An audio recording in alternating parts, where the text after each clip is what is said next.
নমস্কার বন্ধুরা, কেমন আছেন সবাই? আশা করি সকলে ভালো আছেন, আমিও ভালো আছি। আজকে বছরের শেষ দিন। আমরা বাঙালিরা বছরের শেষ এবং শুরু দুটোই কিন্তু অত্যন্ত আনন্দের সঙ্গেই সেলিব্রেট করি। আর সুখ দুঃখ নিয়েই জীবন। প্রত্যেকটা বছর কারোর দুঃখে কাটে, কারোর সুখে কাটে। যেমন ধরো 24 সালটা অনেকেরই যেমন আনন্দে কেটেছে, তেমনি আমারও কিন্তু আনন্দেই কেটেছে।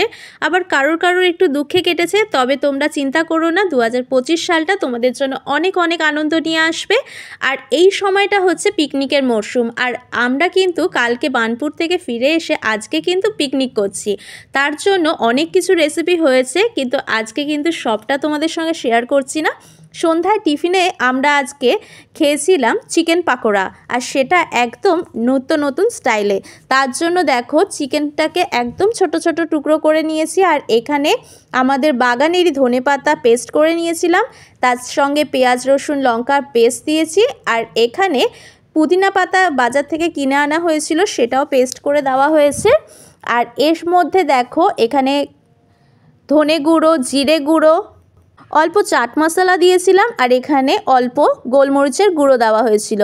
তো সব কিছু উপকরণ দেওয়ার পরে এখানে সুন্দর করে মেখে নিয়ে ম্যারিনেট করে সেই সকালবেলা রেখে দিয়েছিলাম। আর এখানে দেখো ম্যারিনেশনে অল্প একটু সর্ষের তেল দেওয়া হয়েছে।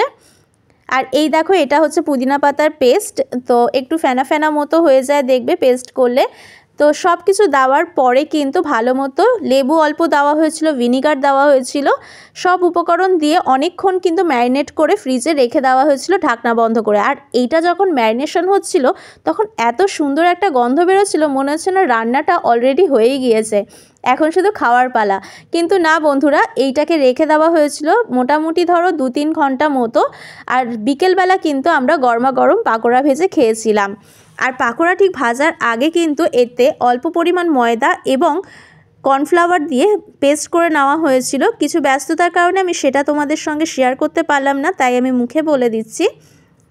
আর এখন দেখো সন্ধেবেলা গরম গরম কিন্তু ভাজা হয়েছিল পাকোড়া। একটু বেশি পরিমাণ তেল দিয়ে ছাকা তেলে যদি পাকোড়াগুলো ভাজা হয় খেতে কিন্তু আরও দারুণ লাগে। অবশ্যই কিন্তু একটা একটা করে ভাজা হয়েছিল, একসঙ্গে সবগুলো দিলে কিন্তু পাকোড়াটা ভালো লাগে না।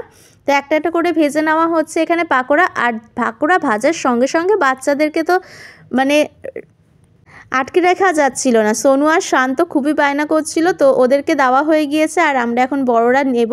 তো এখানে দেখো আরেক ধাপে যেটা দেওয়া হয়েছিল সেটাও ভাজা হয়ে গিয়েছে, নামিয়ে নেওয়া হচ্ছে।